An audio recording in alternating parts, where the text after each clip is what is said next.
जो जैसा कर्म करता है उसे वैसा ही फल मिलता है। दोस्तों, कर्मा के पास न कागज है न किताब है, फिर भी सारे जगत का हिसाब है। यह कहा जाता है कि जो कर्म हमने पहले किए हैं उनका फल हमें आज मिलता है, और जो आज करते हैं उसका फल हमें बाद में मिलेगा। किसी ने सच ही कहा है, दूसरों के साथ किया हुआ छल बर्बादी के सारे रास्ते खोल देता है। अगर आप किसी के साथ बुरा करते हैं तो आपके साथ भी बुरा ही होगा। आइए इसे एक कहानी के माध्यम से समझते हैं। नमस्कार दोस्तों, अनाव्या हिंदी स्टोरी यूट्यूब चैनल में आपका दिल से स्वागत है। बहुत समय पहले की बात है। एक बहुत पुराना गांव था। उस गांव का नाम देवपुर था। उस गांव के लोग बहुत ही सीधे और सच्चे थे। उसी गांव में एक बुजुर्ग आदमी, उसकी पत्नी और 2 बच्चे रहते थे। बड़े बेटे का नाम रामू था और छोटे बेटे का नाम श्याम था। उसके माता पिता खेती का काम करते थे। वह एक किसान थे। समय के साथ साथ वह दोनों भाई अब बड़े हो गए थे। श्याम अक्सर अपने भाई रामू को देखकर जलता था, क्योंकि रामू स्वभाव से बहुत अच्छा था। वह सबकी मदद करता था। उसके दिल में सबके लिए दया और आदर भाव था। श्याम का स्वभाव ऐसा था कि उसके दिल में दूसरों के लिए कोई दया नहीं थी। वह अपने माता पिता से भी ठीक से बात नहीं करता था। वह हमेशा दूसरों का अनादर करता और नुकसान पहुंचाते रहता था। धीरे धीरे काफी वक्त गुजर गया। रामू और श्याम के माता पिता का देहांत हो गया। उसके माँ बाप इस दुनिया में नहीं रहे। रामू उस वक्त घर पर नहीं था। वह दूसरे शहर गया था।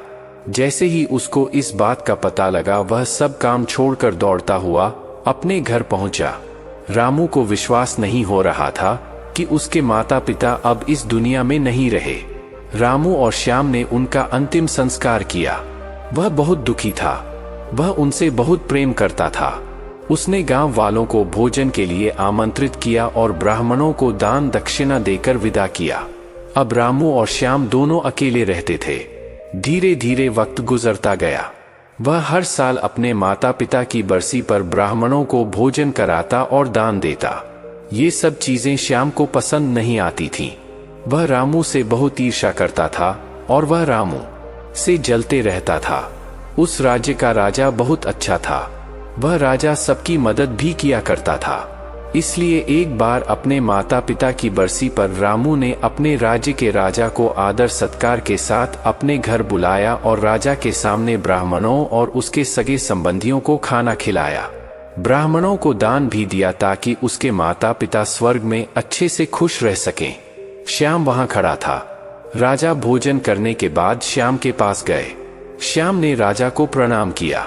तभी राजा ने श्याम से पूछा, तुम्हारा भाई तुम्हारे माता पिता के लिए इतना कुछ करता है, तुम ऐसा क्यों नहीं करते हो? आखिर वह तुम्हारे भी माता पिता थे। क्या तुम्हें यह समझ नहीं आता कि तुम भी अपने माता पिता के लिए कुछ कर सकते हो? श्याम ने राजा से कुछ नहीं कहा और चुपचाप वहां से चला गया। श्याम को गुस्सा आ रहा था क्योंकि राजा ने उसकी बेइज्जती की, क्योंकि कबीर अब सबकी नजरों में अच्छा बन गया था। राजा ने भी उसकी तारीफ की थी और सिद्धार्थ सिर्फ चुपचाप देख रहा था। उसे यह सब देखा नहीं जा रहा था और वह कबीर से अपने अपमान का बदला लेने की सोच रहा था। 1-2 महीने बीत जाने के बाद एक रात श्याम योजना बनाता है कि उसे कैसे भी करके रास्ते से हटाना होगा। अगले दिन श्याम ढोंग करना शुरू करता है। नगर के सामने जोर जोर से चीखने लगता है और यह दिखावा करता है कि उसके माता पिता के गुजर जाने के बाद वह बहुत अकेला हो गया है और दुखी है, और सब लोगों से कहता है कि मेरे माँ बाप मेरे सपने में आए थे, वह स्वर्ग में खुश नहीं है। वह कह रहे थे कि कोई वहां जाकर उन्हें खाना बनाकर खिलाएं, उनकी सेवा करें, वो तभी खुश रहेंगे। उन्होंने मुझसे कल रात सपने में कहा था कि मेरे भाई रामू को मेरे पास भेज दो, वह उनकी बहुत सेवा करता है, वह इसके साथ बहुत खुश रहेंगे, तभी उनकी आत्मा को शांति मिलेगी। उन्होंने ऐसा कहा। मुझसे यह मामले की बात राजा तक पहुंच गई और राजा खुद वहां आता है। राजा ने ज्यादा सोचा नहीं। उसे लगा कि श्याम सच कह रहा है और कहते हैं, यह तो अच्छी बात है। रामू को अपने माता पिता की सेवा करने का मौका मिल रहा है और मिले क्यों न इतने साल से जो पुण्य कर रहा है। राजा कहते हैं, लेकिन इसके लिए तो रामू को मरना पड़ेगा। कबीर यह सब देख रहा था। रामू को यह सब समझ आ गया था कि यह सब केवल उसे फंसाने की चाल है, क्योंकि उसका भाई उससे नफरत करता है। लेकिन वह फिर भी सब लोगों से कहता है, चलो ठीक है, इस बहाने में अपने माता पिता की सेवा करता हूँ। वह राजा से कहता है, महाराज, आप अगले दिन नदी किनारे एक नाव का बंदोबस्त कराएं। मैं नाव से कूदकर नदी में अपनी जान दे दूंगा और फिर स्वर्ग में जाकर अपने माँ बाप की सेवा करूंगा। राजा ने कहा, ठीक है, अगले दिन इन सभी चीजों की व्यवस्था कर दिया जाएगा और उसने मरने के लिए तैयारी करना शुरू कर दी। श्याम यह सब देखकर मन ही मन बहुत खुश था। अगले दिन रामू ने जैसा राजा से कहा था, उसके मुताबिक राजा ने नदी के किनारे एक नाव का बंदोबस्त कर दिया। राजा और सारे गांव वाले भी वहां आ गए थे। रामू आखिरी बार उस गांव और सब लोगों को देखता है, फिर नदी में कूद जाता है और सारे गांव वालों को पता चल जाता है कि रामू अब इस दुनिया में नहीं है। अब वह स्वर्ग की ओर चला गया है। अपने माता पिता की सेवा करने के लिए श्याम बहुत खुश था कि उसका इकलौता भाई अब दुनिया में नहीं रहा। जो भी जमीन और वसीयत है, अब वह सब मेरा है। मैं ही इसका मालिक बनूंगा। धीरे धीरे काफी दिन गुजर गए। एक दिन अचानक से राजा के दरबार के बाहर रामू बैठा होता है और जोर जोर से रो रहा होता है। राजा के सिपाही ने देखा कि रामू वहां बैठा बैठा रो रहा था। पहले तो सब डर रहे थे उसके पास जाने से। फिर कुछ देर बाद सिपाही पूछते हैं, यह चमत्कार कैसे हुआ? तुम जिंदा कैसे हो? रामू मौन रहा। फिर सिपाही उसे दरबार में ले जाते हैं। सिपाही रामू को लेकर आ रहे होते हैं। राजा उसे जिंदा देखकर बहुत आश्चर्यचकित थे और रामू से पूछते हैं। तब रामू राजा को बताता है, महाराज, मैं स्वर्ग में गया था।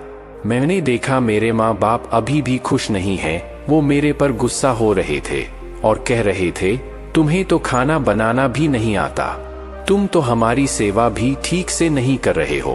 तुमसे अच्छा तो श्याम है, जो तुमसे अच्छा खाना बना लेता है और वह हमारा ख्याल भी रखेगा। तुम जाओ और उसे भेज दो। राजा कहता है, अगर ऐसा है तो श्याम को इसके लिए मरना पड़ेगा। राजा अपने कुछ सैनिक को भेजता है और वह श्याम के पास जाते हैं और कहते हैं कि महाराज ने तुम्हें राज दरबार में बुलाया है, और श्याम उनके साथ आ जाता है। राज दरबार में पहुंचकर श्याम ने देखा तो उसका भाई रामू वहीं मौजूद था। उसे वहां देखकर आश्चर्यचकित था। राजा उसे सारी बातें बता देते हैं और कहते हैं, तुम्हारे भाई ने माता पिता के लिए इतना त्याग किया है, अब तुम्हारी बारी है। तुम्हारे माता पिता चाहते हैं कि तुम उनकी अच्छे से सेवा करो। राजा उससे कहते हैं, क्या तुम उनके लिए ऐसा कुछ नहीं कर सकते? श्याम अगर कुछ बोलता तो उसकी योजना के बारे पता चल जाता, इसलिए श्याम को न चाहते हुए भी यह सब करना पड़ता है। अगले दिन फिर से सारी तैयारी किया जाता है। कुछ देर बाद श्याम घर आ जाता है और सोचता है, मैं वहां जाऊंगा ही नहीं। अगर मैंने ऐसा किया तो वह सच में मुझे मार ही देंगे। असल में वह जिंदा कैसे बचा था? उसने पहले ही मछुआरे से बात कर ली थी। जब रामू नदी में कूदा तो थोड़ी ही देर बाद मछुआरे ने उसकी जान बचा ली थी, जिससे उसकी जान बची और वह 1 महीने तक नगर से दूर रहा था और किसी को भी नहीं पता चला कि वह जिंदा है। फिर सही समय पर राज्य में लौट आया। वह यह सब सिर्फ इसलिए किया क्योंकि वह उसके भाई श्याम को एक सबक सिखाना चाहता था। इधर श्याम शहर छोड़कर जाने की योजना बना चुका था। अपने योजना के अनुसार वह रात के अंधेरे में ही घर छोड़कर भाग जाता है।